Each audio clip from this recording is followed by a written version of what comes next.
So this is cultivating a company culture that doesn't suck, or at least that doesn't completely suck, because it might still suck a little bit.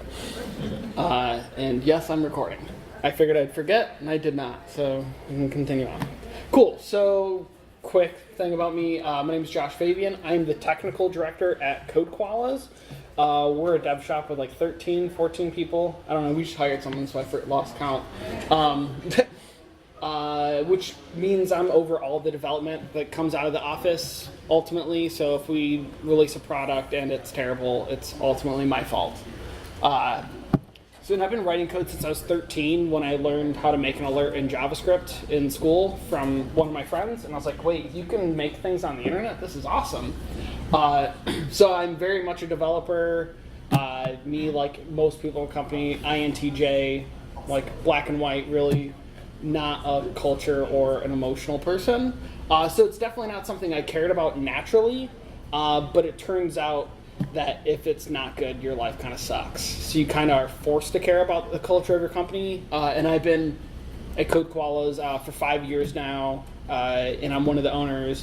So if the company culture sucks, I have to deal with the firing of the people, and I don't want to do that. So I have to care about making it not terrible. And it's also my 5th wedding anniversary today, and I've only missed 2 or maybe 3 of them being at Drupal camps. And this is my wife. She came, so I got out of it this year, of not skipping our anniversary.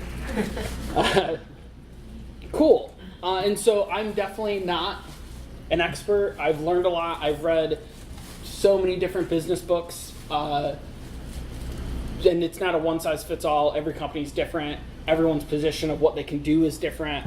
So hopefully we just started. I'll go through the things I've learned.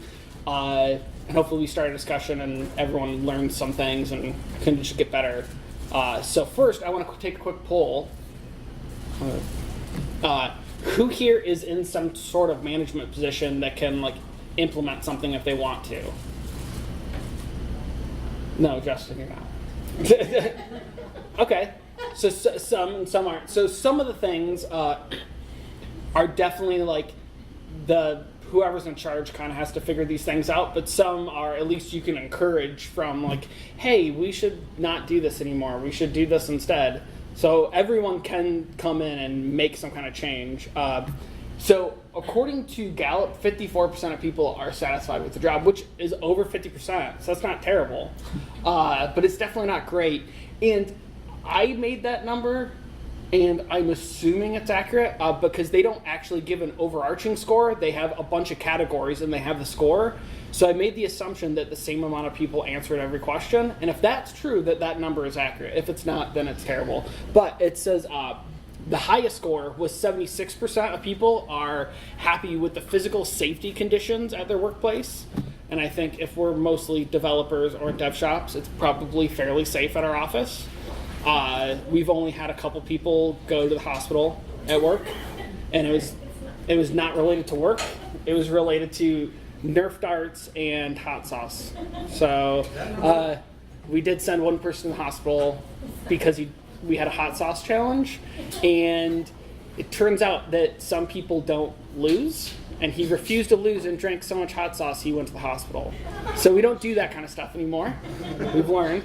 But then only 34% of people were satisfied with the amount of on-the-job stress they experience, which I feel like is probably more in like the dev land of it can be a high stressful job. I'm not sure why. They are websites. Most people aren't going to die if you break their website. Maybe. I've never had that happen with any of our sites. No one's died. So it doesn't, to me, that's not that stressful. But it doesn't have to be this bad. We can make it better. I personally am happy going to work every day. I enjoy it, and it's not always fun. Work's not always fun. It is work. So if we're going to talk about good company culture, for me, I always try to look at what's the opposite, because good company culture to me is kind of like some nebulous thing, like, well, who even knows? But I feel like I can identify what bad culture is, and so I'll have a lot of office space things throughout here, because that's, to me, like the example of I would never want to work there. That's terrible. So being a boss like that's bad. Don't be that. So I have here, so bad culture. This is slightly pulled from a place I used to work at, and one of our new employees used to work at. I was like, hey, what are some things I should put here? And he's like, definitely these. Leading by fear, like yelling at your employees. Maybe they need to be yelled at sometimes, but always yelling at them and having them be like, oh my gosh, if I don't do this, I'm going to be fired. If that's how they live every day, that's terrible. No communication, so many places. And it kind of ties in with very slow feedback. I worked at a place and it'd be like, oh my gosh, we need this done right now. And you do it and you're like, hey, it's done. You can view it here. Let me know when to push that live. And you'd hear back like 4 days later. Like, this was an emergency, I thought. And I stayed up all night and did this. And now we don't care, I guess. Cool. Or no feedback. There are times like, hey, we need a new site for this new thing we're doing. And it never got approved ever. And I just made it live. Because I was like, well, I mean, I did this. So, and at least for developers, I think making products and then them never seeing the light of day is the easiest way to burn out a developer, because they like to get things done. And then you're like, you did all these things and no one cares. We're just going to throw it all away. So if you want your developers to quit, make them do stuff and throw all their code away every time. They will quit. Complicated leader structure. Going back to like Office Space, you have like 8 bosses. Or you're not sure who actually can approve things. Previous place I used to work at is like, if I want this approved, I can go and sit in this person's office until they approve it by bugging them. But if they tell me to do something, I have to do it. But if I get a text from this other person, I have to do it. Or if I get an email from this other person, I have to do it. So 8 people tell me what to do, and they sometimes conflict. They mostly conflict. That's not good. Unknown expectations, like not even knowing what is wanted. Weak leaders, that goes back to like the Office Space, like, yeah, I'm gonna need you to come in on Saturday. Like, the guy is obviously like ashamed, or he's scared to even ask, though he has to. Like, just be strong and tell people what needs to happen. Don't be a wimp. Stagnant positions, if you know that you're at the dead end, like this is as high as I can ever go, there's no room for growth, if you're going to be burned out. Unrealistic expectations. Wanting, like, development does take time. Just because you're like, I've seen this website before, so just make it. It takes like 10 minutes. That's not true. Pointless work where everyone knows, like, this is dumb, we shouldn't do this. Not good. And no consistency. So if we think that those are bad culture, then good culture would be the opposite of those. So like good leaders, open communication, quick feedback, you know who to talk to, you know what work you need to do and what is expected. Because sometimes you have projects and it's like, this needs to be perfect because the client's paying stupid amounts of money that they don't want to have to see QA. They don't like, we just need to deliver and be perfect. And there's other times you have a client that's like, hey, just get me like the wireframe essentially up and we'll work through this together. And knowing that, because if you think that it needs to just like kind of work and you give it to that client, they're gonna be mad. And so it's good if you know, like, oh, I just need to make this work, or it needs to be like pixel perfect. That's always nice to know. Leaders who can actually go in and lead a group of people. Understanding that development takes time. Understand how you are contributing to the team. Not just like, I don't know, I show up and I do my thing and I leave and I guess they keep paying me, so I guess I must be doing my job. And you know what to expect week to week. About emergencies happen, we schedule, this is what you're working on every week, and I'd say for the most part that's what happens. It's not always true because stuff happens. Like Drupal getting twice in a row. You're like, this is everyone's week. Oh wait, never mind. Wednesday's a wash. We're only doing this because it releases sometime in this huge frame, so we're not doing anything. Cool. So this is from a book. At the end I talk about, so a lot of this is pulled from books. Extreme Ownership is an awesome book. I changed a lot, and it said the most fundamental important truth at the heart of extreme ownership: there are no bad teams, only bad leaders. So this is what I was saying, like, if you can make changes because you're in a leadership position, that's useful because according to Extreme Ownership, which is written by a former U.S. Navy SEAL, which is like the most extreme cases you can be in, a good leader makes or breaks the team. They had the example of in training, there's this thing where you had to, like, everyone had to run through the beaches and like hold a boat over their head and go through obstacle courses and stuff like that. And there's this one team that's always in the last place. And there's this other team that's always in first place. And they took the leader from the first place team, put him on the last place team, and they became the first place team. They changed one person, and the entire team changed because they put in someone who knew how to lead. So if you have a bad leader, there's not too much you can do. So if you are a leader, it is your job to make things right. And then this quote for me is, the problem with company culture is you. And that's from me right now. And if it's your CEO, it's definitely your fault because you need to take ownership. If you're not, it's probably at least your fault a little bit because I'm sure you could do something. So the first thing you need to do, if you want it to be better, is you need to figure out what your company is and where you're going to get your employees behind what you're trying to do. Because if it's hard to get your employees to care about you or your company if they have no idea what the point of your company is. Besides, like, we show up and do work. Clients pay us money, so we do work. So sometimes you're like, hey, I really need everyone to work on Saturday because we're behind on this. And no one's going to like that. But if they understand that we have goals and we need to hit this profit goal, and if we hit it, everyone gets a bonus, they're more likely to want to come in on Saturday and help out instead of like, you're just trying to take away my Saturday. Because ultimately you are just taking away their Saturday, but you're not doing it just because you hate them. You know why they need to come in on Saturday, so you just need to tell them why they need to come on Saturday. So I have like a bunch of things that you need to do. You need to define your company's core values. What's your purpose? What's most important to you as a company? And how do your employees line up with these values? So I have for Code Koalas, our core values is grow by learning, be curious, be courageous, always be humble, take ownership, be open, think long term, and be leaders. So these are our core values. When we're hiring someone, we try to make sure they match up as much with those core values as possible.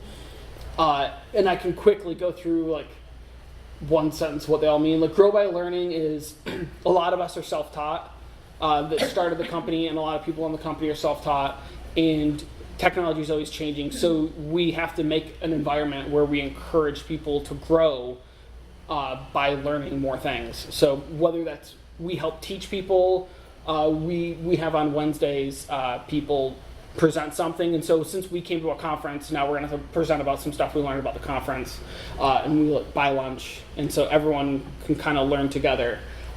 Be curious.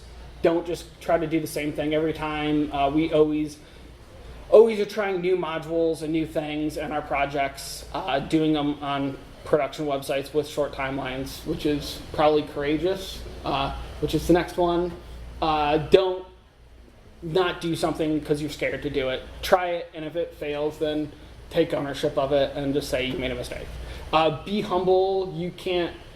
If someone can't correct you, that's not going to work out.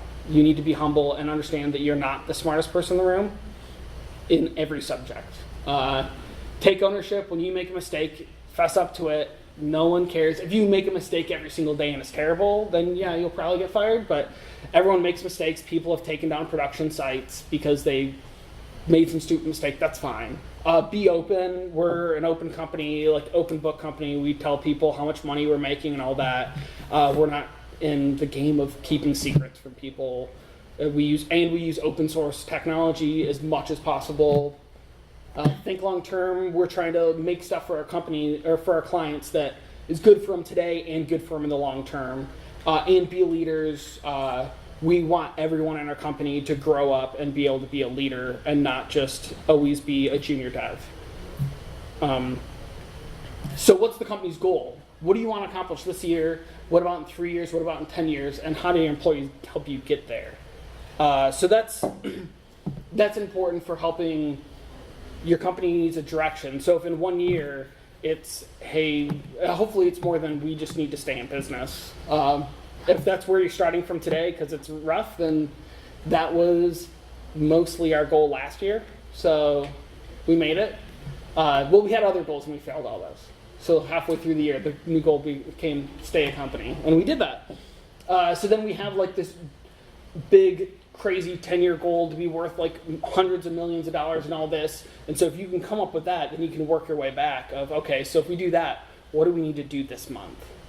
And so if this month it might be get all our projects done on time and in budget so we are more profitable so we can hire the next employee. And the next employee needs to be a salesman because that's the issue is we just need more sales. Knowing your goals helps you guide your day-to-day work. You need to create an organizational chart so everyone knows who they report to and who's in charge. If something doesn't get done, I can look at the org chart and say, hey, that was your responsibility, what happened? And then you might find out that one person does everything or that 5 people are the one person's boss. And that means you have too many people, or you might realize you don't have enough people. And that doesn't mean you can necessarily just go out and hire like 10 new people, but that might mean we need to work at making it so you're not over every single department in the company, that you just do your one thing you do best. So create an org chart, it makes it useful for everyone. That way if you have an employee, they're like, hey, I want to take a vacation, they know who to ask to get it approved. Like something as small as that. Yeah, I mean, that's, if you have a bunch of bosses, then everyone comes by and asks you for the same thing. It's just not fun. Okay, so if you now have defined as a company who you are and what you're doing and where you're heading, you need to figure out how to get your employees engaged in this. So creating scoreboards. Everyone needs to know what they're doing on at least a weekly basis. Pick up some sort of metric and use it somewhere everyone sees. We use billable hours and yearly utilization. This is mostly just for our billable employees. So like the person sending out invoices isn't billable, but our developers are. Every hour they put in on a client's project, we bill them for.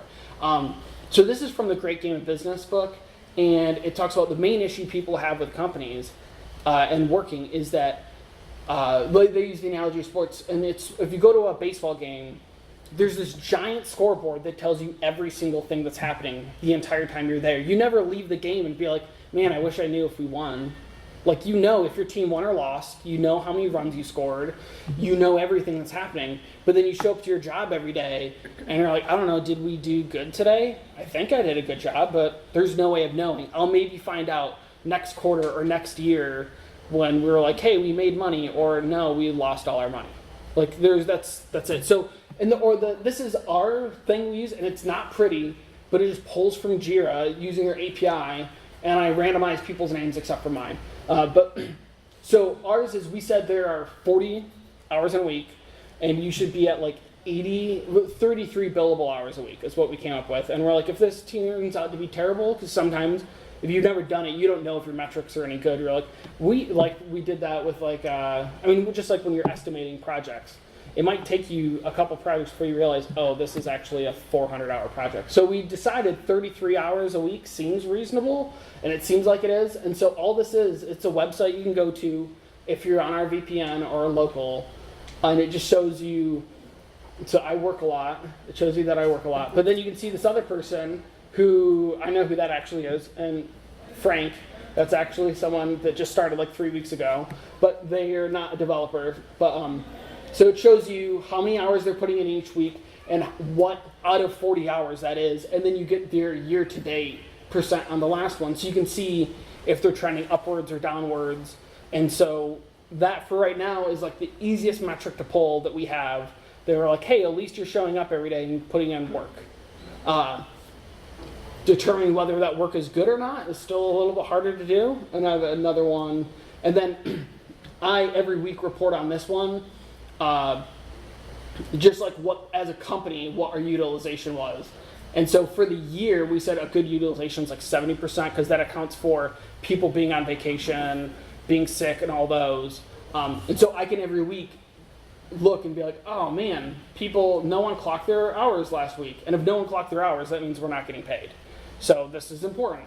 And you can see how it progresses throughout the year. And as we hire or get rid of people, the amount of hours required every week changes. And it took a couple hours to make. It's just like a simple PHP script that grabs the Jira API and spits it out in a table. So you can do scoreboards for that. We also post some internally that we estimate this is how many hours we need to get done on every project this month based off of if we said this is a 500-hour project and we need to get it done in 5 months, so we need to put in the 100 hours every month, and it shows us where we're tracking against that. So everyone every day should know about where we are, at least hours-wise with projects. So that should give you at least some idea of how you're doing. We know it could be better, but it's better than what it was before, which was you had no idea. You had to pull your hours yourself. What? How do you find your accuracy on the estimations? How do we find our accuracy? Do you find yourself being more accurate than I think lately we've been fairly accurate, or coming in under estimates. In the past year or so, we've changed a lot, and it's mostly now we've just learned you just have to triple your estimates, and then we hit them.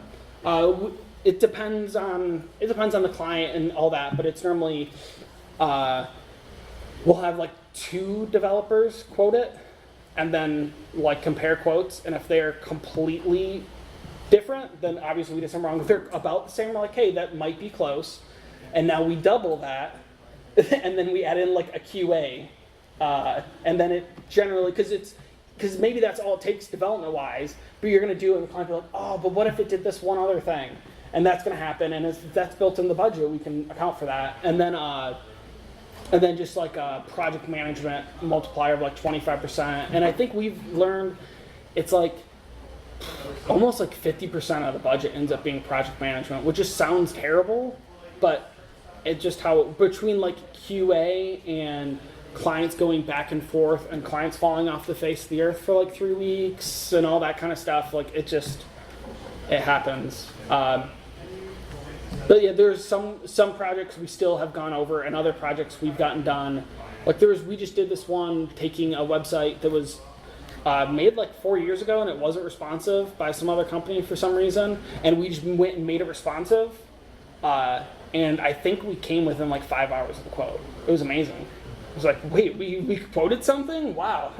And then we had another project in December that I think we came in at like half the budget, because it was like every single thing went absolutely perfect the entire time. That's never happened. So we just made more money.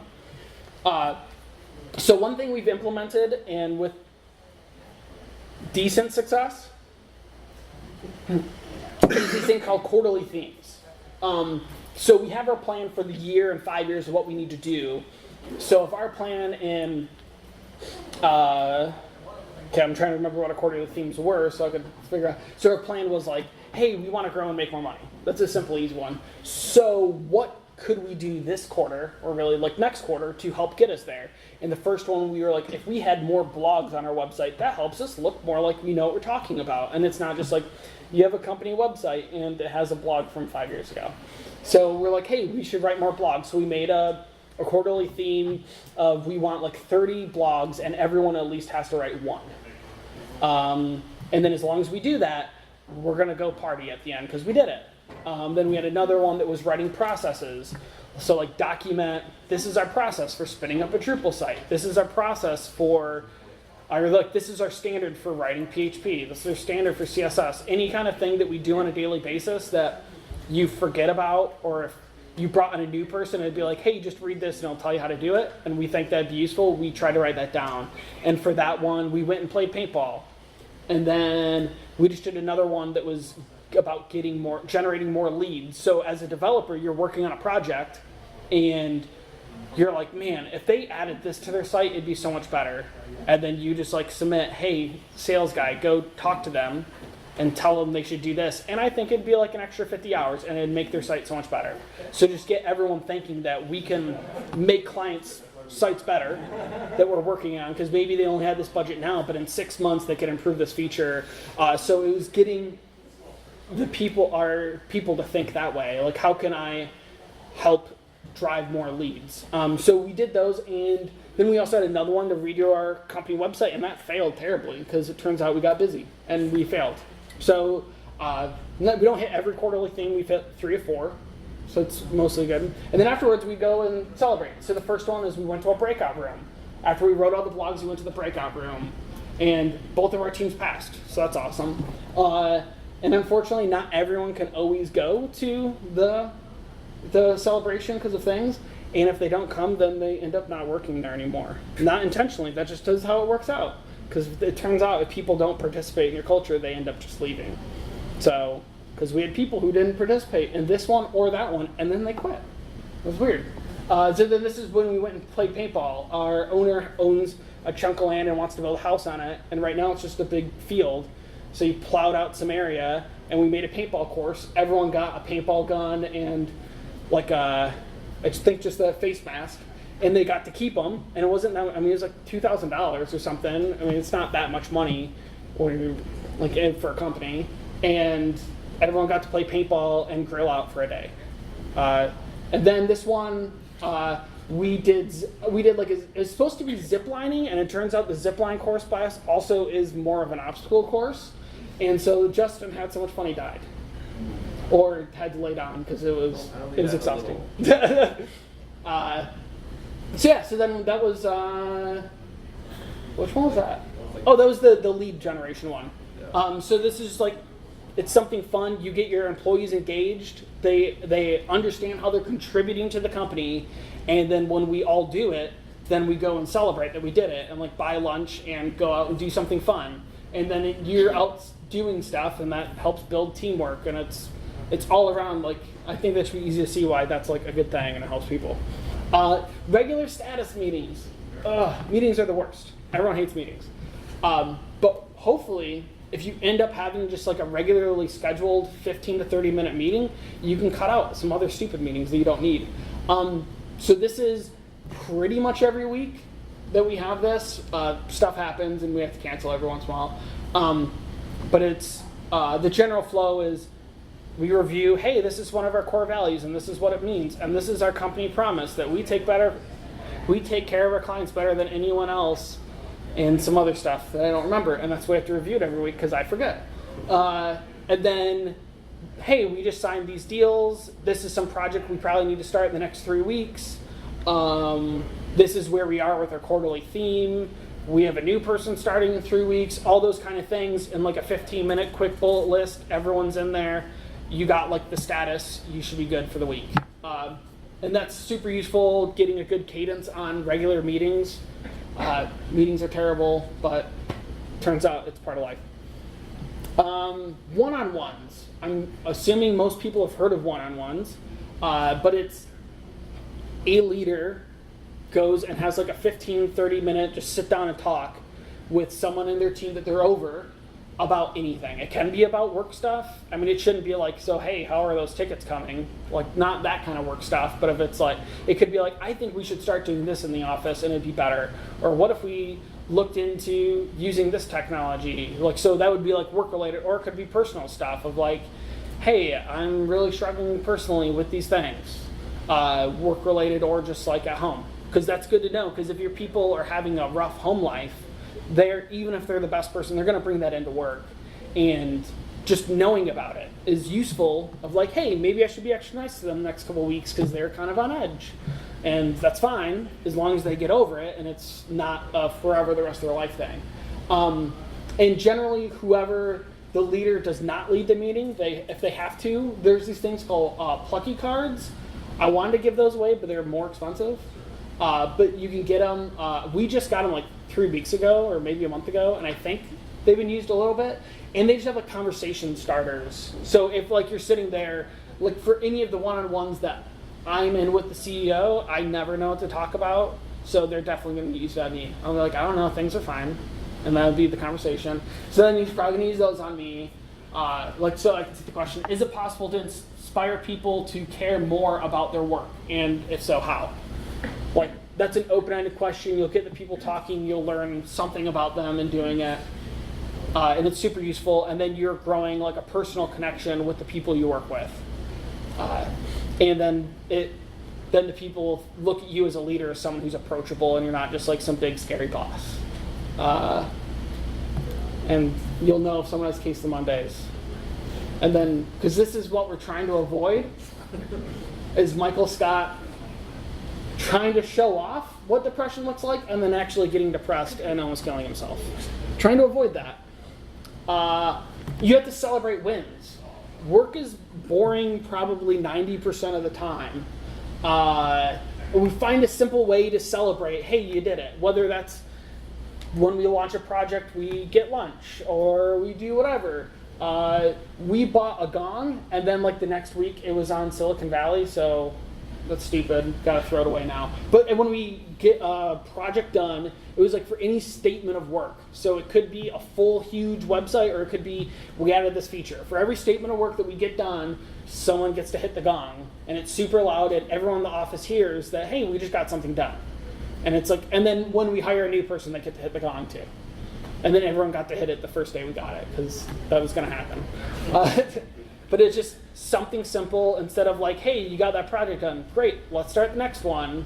It's like, let's take a break and recognize, hey, we did something good. We got it done.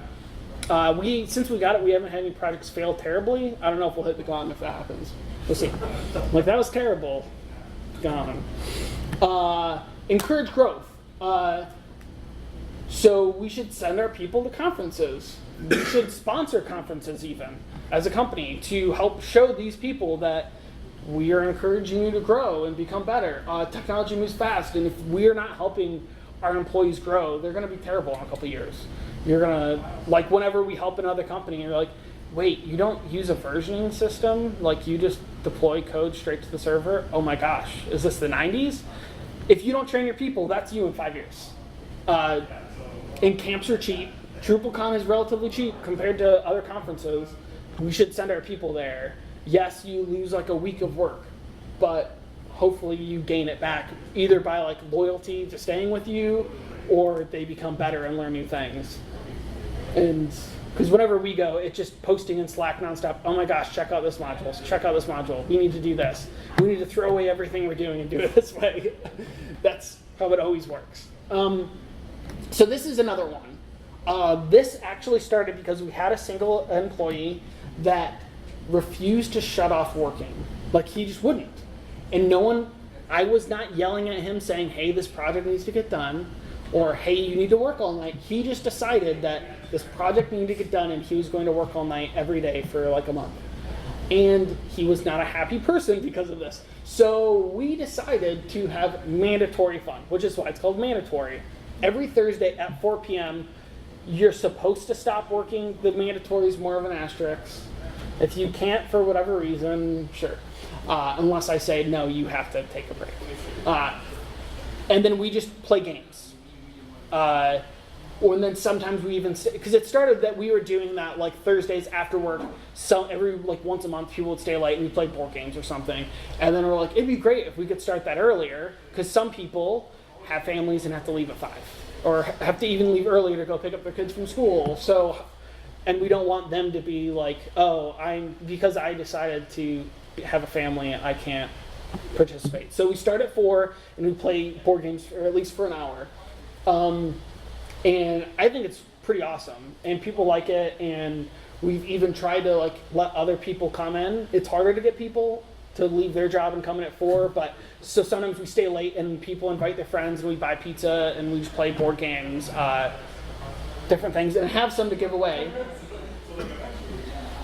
You should also celebrate your employees' birthdays, their anniversaries of working there, their wife's birthdays, I found out today.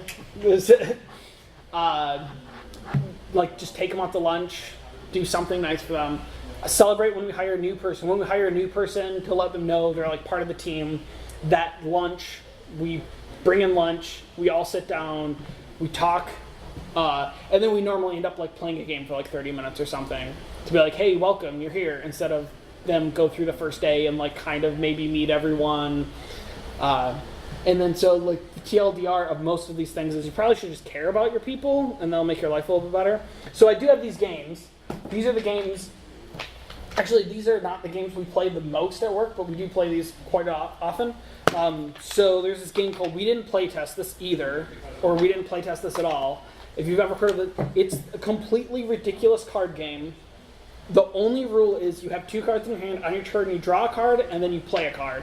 And you just do whatever the cards say, which could be like dinosaur. Place in front of you. Nobody has a dinosaur. Dinosaurs are large. No other cards can be placed in front of you. No other cards can be placed specifically in front of you by anyone. So, and then someone else could have another card that's like a meteor. And if I play a meteor in front of you, then If you don't remove that before the end of your turn, the meteor falls on you and you die, and you're out of the game. But not if you have a dinosaur, because dinosaurs are big.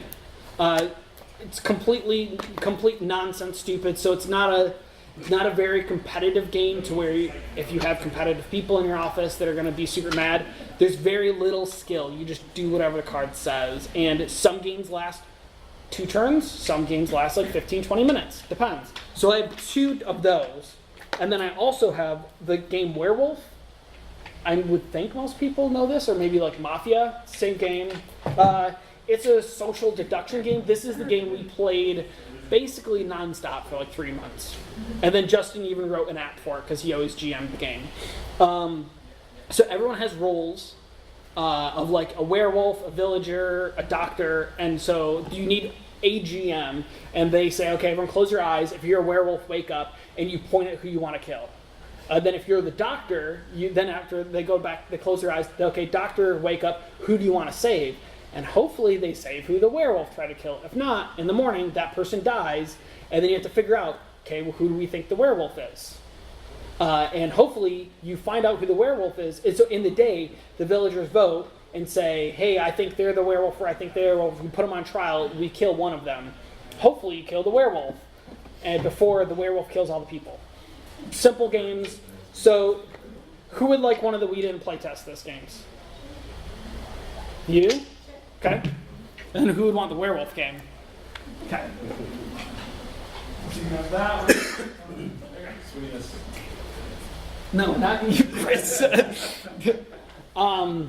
Yeah, so those are super fun games, easy for anyone, and they're like $10 each. So they're really cheap, which is why I was able to give those ones away. The Plucky cards are like $40. I'm like, I don't think I can give that away. So those are like some of my favorite. For me personally, I'm either I'm going to win this game because I've outsmarted you, or a game that is completely random, because in between bothers me. Of like, oh, if I would have got better dice rolls, I could have won. It's like, nope, this is random. No one cares. So here's some other random things I didn't know how to necessarily fit into the flow of the other stuff, but I think is important. You should always treat people right, because you never know who's going to be your boss in the future. I have this both ways. So one of the New York people that we just hired, I worked with him previously at another company, and I was his intern, and now I'm his boss. He was always very nice to me. So that's good. So it's like, oh, should we hire this guy? I'm like, oh, he's great. He's one of the hardest working people I ever met in my life. Yes, we should hire him. If he was a jerk to me, I would have said no. Now I go back. And then there's another one. One of the people that used to work for us now works at another huge agency, and we're helping them with staff aug, and he's the tech lead on the project that I was working on. And he was like, oh yeah, they do good work. You should definitely hire them. If we were terrible to him, that probably wouldn't have happened. Life is strange. You're not always going to be on top, or you're not always going to be on bottom. So you should just always be good to everyone. I don't like rules. And so the flare, I couldn't find the GIF where it's like, well, if you want me to have 15 pieces of flare, just make it 15 pieces of flare. Like, no, I want you to want 15 pieces of flare. My problem with if you say, okay, I don't know. So if you come up with a rule like, oh, this is happening at our company, and I don't like it, so I'm going to make it the rule that you can't do that anymore. Well, then people are just being compliant. You're just band-aiding the issue. The issue is that there's something wrong with this employee to where they think it's okay to do that. So you don't make it a rule, hey, if you do this, you're fired. I mean, unless it's terrible. Like, hey, if you steal, you're fired. That's a fair rule. But yeah, because people can follow the rules, but you're not fixing the heart of the issue that they're trying to like rebel against you. Sometimes it's not fun and it's actually work and it sucks. So there was a time when some financial things happened, and we're like, oh, it's going to be kind of tough. We might have to lay off a person or two. And the bank was like, well, actually, since you asked for more money, you get less. So you have to lay off more people now. That sucked. But you have to do it. And it wasn't fun. So sometimes it's just hard and it sucks and there's nothing you can do about it. So don't think that you can magically make work perfect. It's not going to happen. And you should also fire quickly. If you have an issue with a person, so what our general rule is, if we're like, hey, you're sucking, you need to fire. Unless it's like a, hey, you stole or you did something terrible and you have to be fired immediately. We generally do like sit them down. And in theory, they've already known that they've been not good. Hopefully this isn't the first time. We're not going to fire them the first time we talk to them. But hopefully someone's been like, hey, you're really slow, or you should start showing up to work not drunk. That's never happened, so I can say that. So hopefully it's not the first time that someone's mentioned to them, and then we sit them down and we're like, hey, these are the things we think you're doing wrong. This is what we think we can do to make it better. And you have 1 month to prove you're trying to make it better, or we're going to have to let you go. And then if they prove that they made it better, then maybe if they blow it out the water, then maybe they're fine. Or maybe they're still on a probation, and we're like, great, here's your next month improvement plan. Or if they did terrible, then we should have to let them go. Because you want to hold on to people, because you don't want to be mean and fire people. I should have got the gift from Michael Scott, saying that Trump's favorite words are you're fired. He's like, my favorite word would be you're hired. Because no one wants to fire people. You work with these people every day, you're close to them, and firing them is not fun. But if let's say that they are slow, like, hey, they're just not getting work done, they're not smart or something, then when it gets to a point to where it's not just you that notices it, but it's everyone on the team that notices it, so you're like, hey, we have this project. Do we have to give them tickets because they're bad? Like, you don't want it to get to that, because that's not good for them either if everyone secretly hates them. So when you know you have to fire someone, you just need to fire them. And sometimes they're your friends, sometimes they're your family, and sometimes you just have to do it. And I have fired my family, so it's, I think, twice. So it's fine. And so then this is another one we do, which you should hire over culture, over technical ability. Obviously, if someone has never done programming, you shouldn't hire them because they're a perfect cultural fit, unless you're hiring them for a non-programming job. But not everyone is as good as you or as good as your company. And the problem that we've always had, our biggest problem, because we're in Kansas City, our biggest problem is that VML has, if they're good and they work at VML and they pay really well, so it's kind of hard to steal them away without being like, how would you like to make $150,000 a year? Because we can't pay you that. So, and that's what it would take to steal them from VML. So yeah, we generally had to hire people that are maybe a little bit more green, that we think can learn, and they fit our culture. Because then they can stick with us and grow and become better. If they're terrible people, because if we found like the perfect PHP developer, we hired this guy one time that was maybe the smartest PHP developer I've ever seen. He's way smarter than me, and we fired him in like 2 months because he was just a turd. No one wanted to work with him. So culture is super important. You're bringing this person in. If they're toxic, they're going to destroy everything. So then these are some resources. I probably could list more, but these are, I have to read like 2 or 3 business books a month, and it hurts my brain. But these are ones that like I read and I was like, this changes everything. This is amazing. Extreme ownership. And this is my quick summary. Don't blame others. Every person controls something, and you can change at least that thing you control. If you blame others, then you're never going to get better, because it can always be someone else's fault. Like, even though I am over everything, I probably didn't write 100% of the code, so it's not really all my fault. Well, it also is my fault, because I should have stopped it before it got that bad, or I could have said something. The Hard Thing About Hard Things, that is a book that we require people to read before we hire them, is awesome. It's written by this guy who, Chris, do you remember the name of the company you ran? You're the only person who would use that software. INVU. INVU? Yeah. It was some like chat program.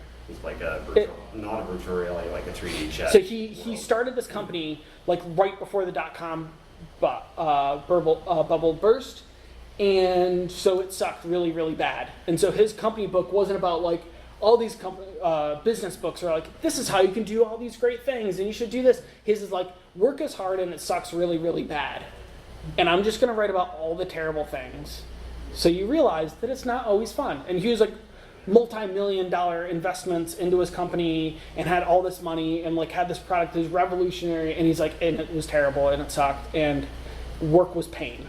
And that's what that book's about. And it's like, so work is hard, life is hard, and that's okay. It's not always easy. It's mostly hard. Traction is a book we just read. So it's getting organize your company and get started getting things done, make some traction, and just take off. Or if you've read the book Scaling Up, it's basically traction's basically scaling up 2.0. Which is why I put that instead of scaling up. And the Great Game of Business, that changed a bunch of stuff. You gamify your work and get your employees engaged.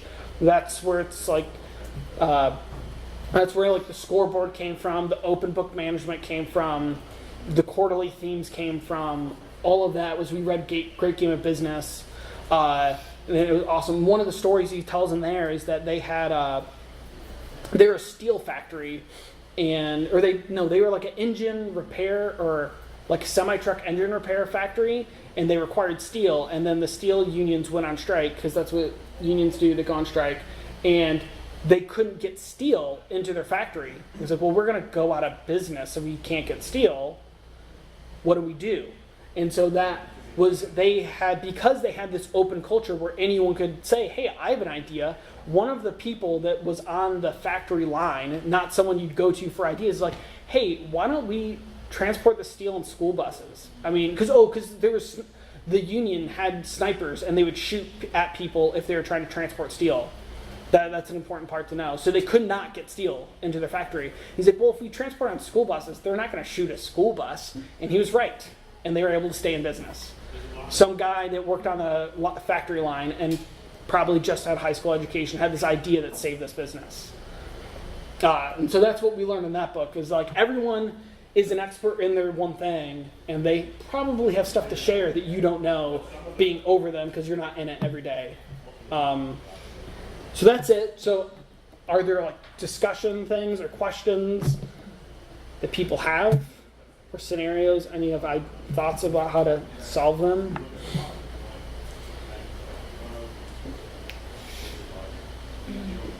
No? Everyone's company is awesome? Chris, you have to say yes. Your employees know that's all you're Mm-hmm. Yeah. Okay. Yeah. I had a question earlier, and I'm trying to remember what it was, so I don't want you to stop the Okay. discussion.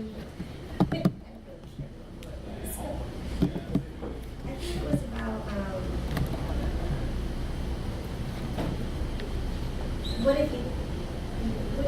how do you work with someone that you can't let go? It's difficult to work with. I don't know if that makes any sense. Like, what kinds of techniques Like, might... because they're your boss, or because because they're... you really can't where I work, it's very difficult to let people go after Okay. the probationary period. Okay.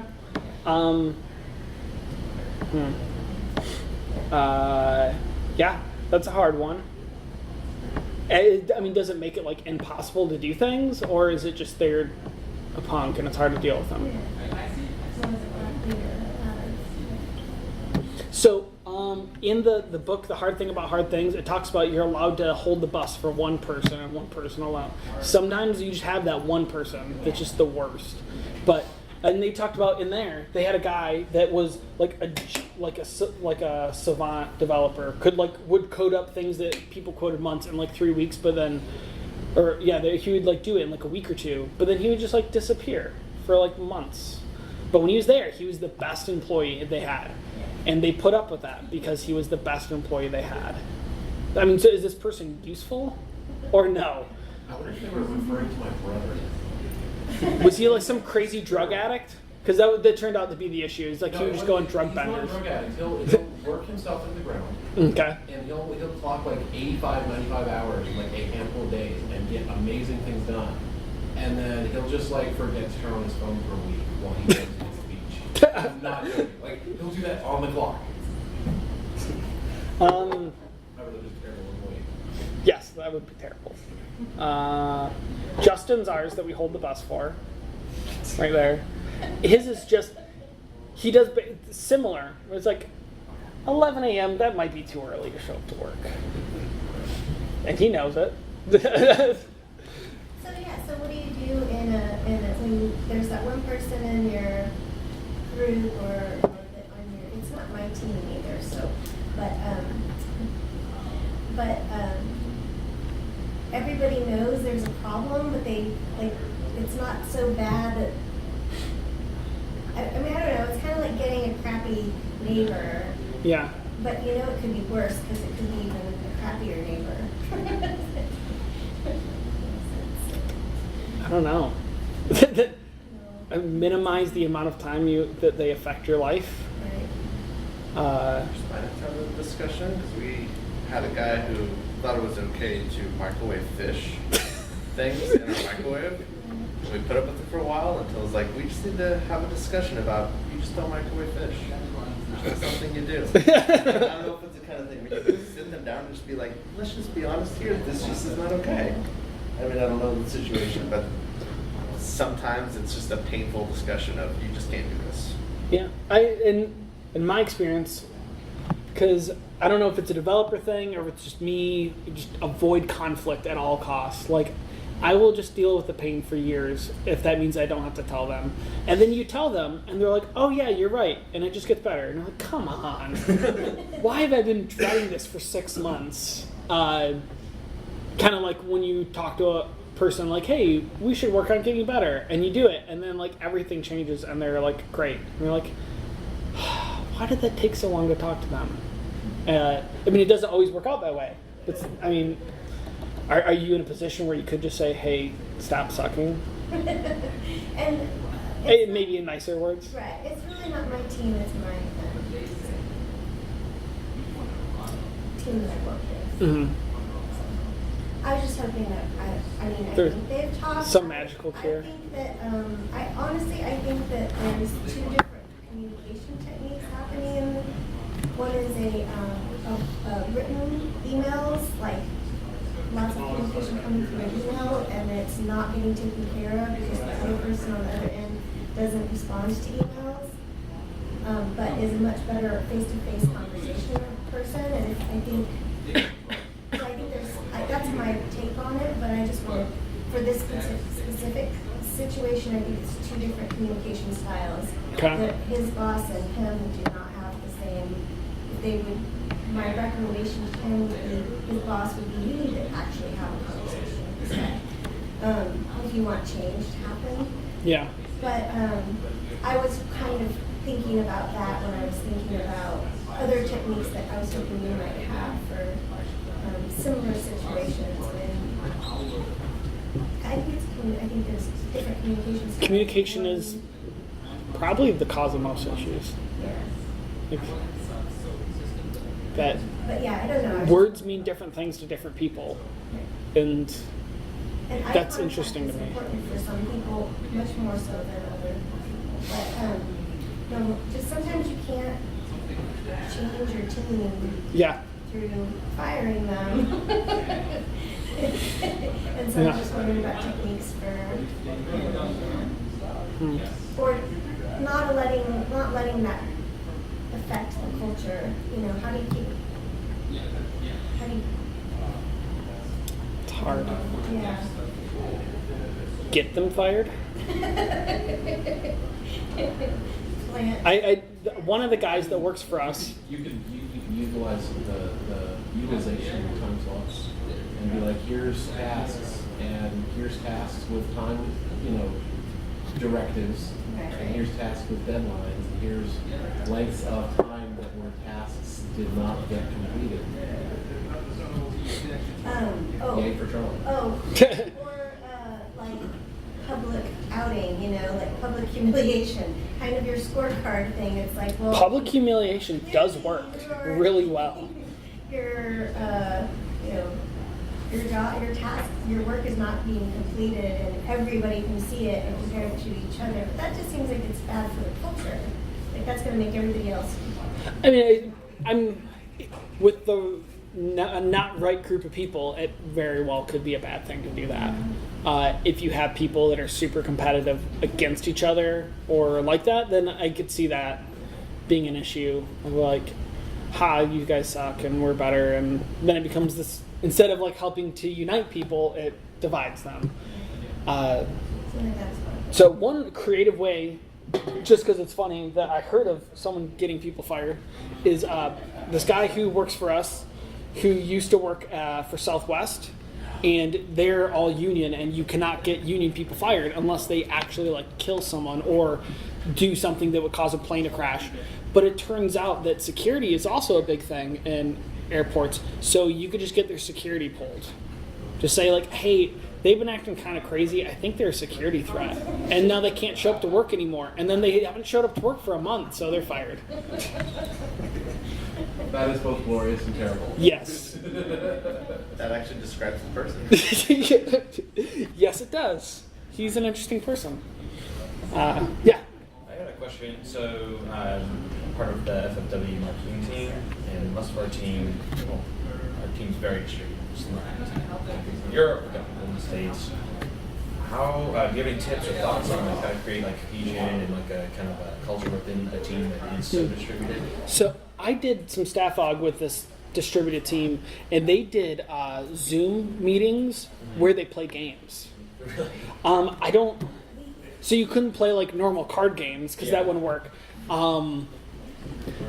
I think they did stuff like Pictionary and stuff like visual games where I could be on my webcam doing something, and then everyone else has to guess what it is. So you can still like get together and play games and have drinks over a video conference. I mean, it's not the same, but it's better than nothing. Yeah. I mean, like, or you could maybe play. Because I'm going to reveal my very, very inner depth nerd, is that D&D is like tabletop games are great for. Oh yeah, that's right. Because it's just all talking. You don't need any physical piece at all. You can just have people together and you're collectively like.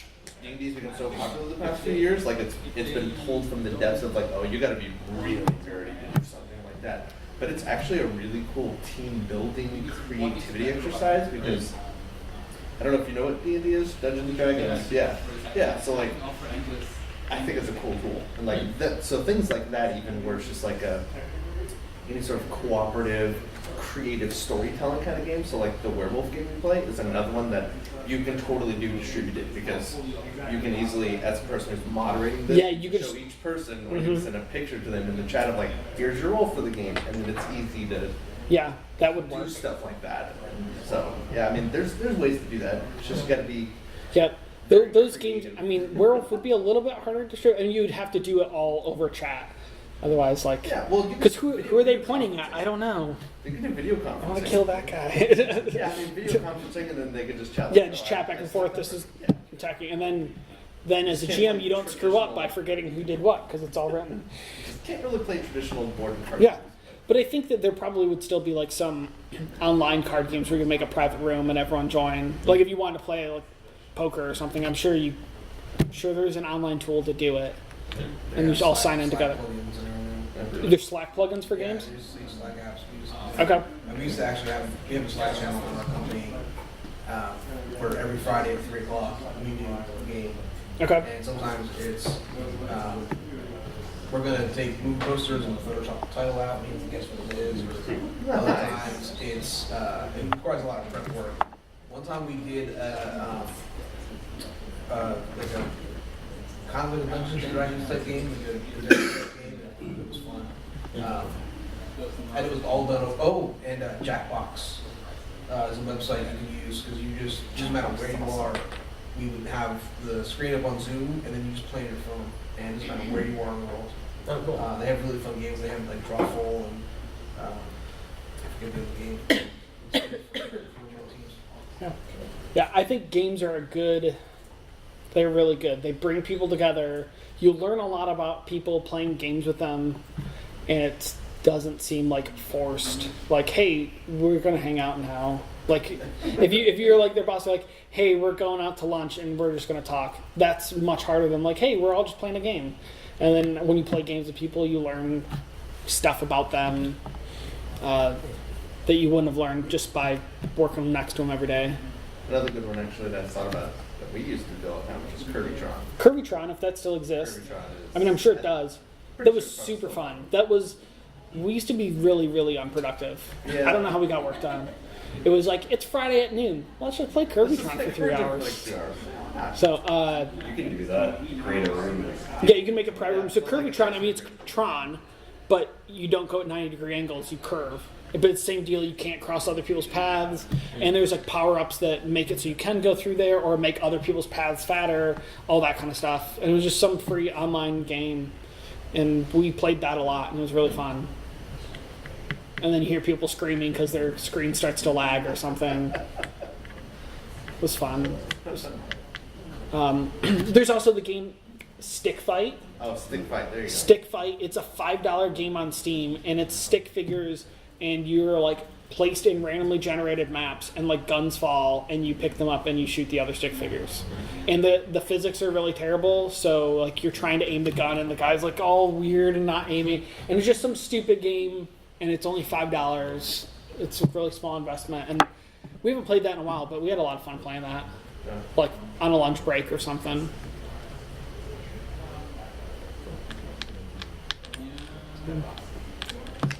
Anything else? If not, it's time. So.